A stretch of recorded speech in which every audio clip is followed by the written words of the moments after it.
আলহামদুলিল্লাহ, ঈদ মুবারক, ঈদ মুবারক। আলমডাঙ্গা পার দুর্গাপুর ঊষার আলো সংগঠনের পক্ষ থেকে সবাইকে ঈদ উল আজহার শুভেচ্ছা। ঈদ মুবারক।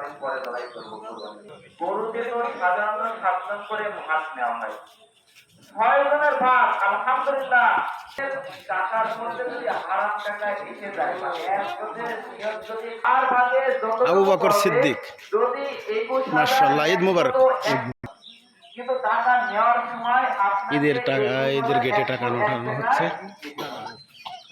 পার দুর্গাপুর। আমরা তো অন্য কেউ নাই, তুমি আমার কথা আমি তোমার আর আমার দাও আমাদের তো মারামারি হবে নাকি? সব না আমরা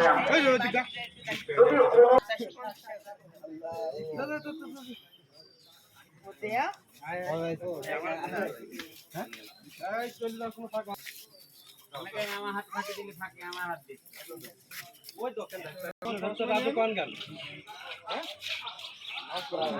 না, আমার অত সমস্যা নেই, একটু খেয়ে নিই, সে খেয়ে নিতে পারবে, এতে কোনো কোরবানির সমস্যা হবে। দ্বিতীয় বিষয় হলো, যেহেতু ঈদ উল আজহার নামাজ আমরা বছরে 2 বার পড়ি, এজন্য অনেক সময় আমাদের সমস্যা হয়ে যায়। এজন্য আমি নামাজের নিয়মটা আপনাদেরকে বলছি, আপনারা সবাই একটু ফলো করেন।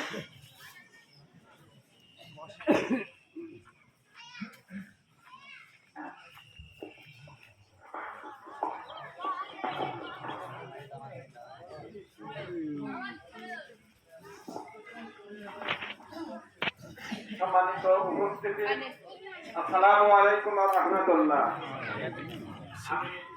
সংক্ষেপে কয়েকটা কথা বলবো। সেটা হচ্ছে, আপনারা জানেন প্রত্যেক বছরে 2 বার ঈদ হয়, ঈদ উল ফিতর এবং ঈদ উল আজহা। আজকে ঈদ উল আজহা, ঈদের ময়দানে আমরা বসেছি, এই জন্য আল্লাহ তাআলার শুকরিয়া। সেই সাথে আমি বলতে চাচ্ছি যে এই যে ইমাম এবং মুয়াজ্জিন হিসাবে আমরা টাকা উত্তোলন করি, এই টাকাটা খুতবার পরে যার যার দায়িত্ব আছে সেই দায়িত্ব অনুযায়ী সর্বপ্রথম তাকবীর দিয়ে আমরা হাত বাঁধবো, হাত বেঁধে আমরা থানা পড়বো। থানা পড়ার পরে দ্বিতীয় তাকবীর দিয়ে হাত ছেড়ে দেবো, তৃতীয় তাকবীর দিয়ে হাত ছেড়ে দেবো, চতুর্থ তাকবীর আমরা হাত বাঁধবো। এরপরে সূরা ফাতিহা পড়ে কিরাত মিলিয়ে প্রথম রাকাত শেষ হবে।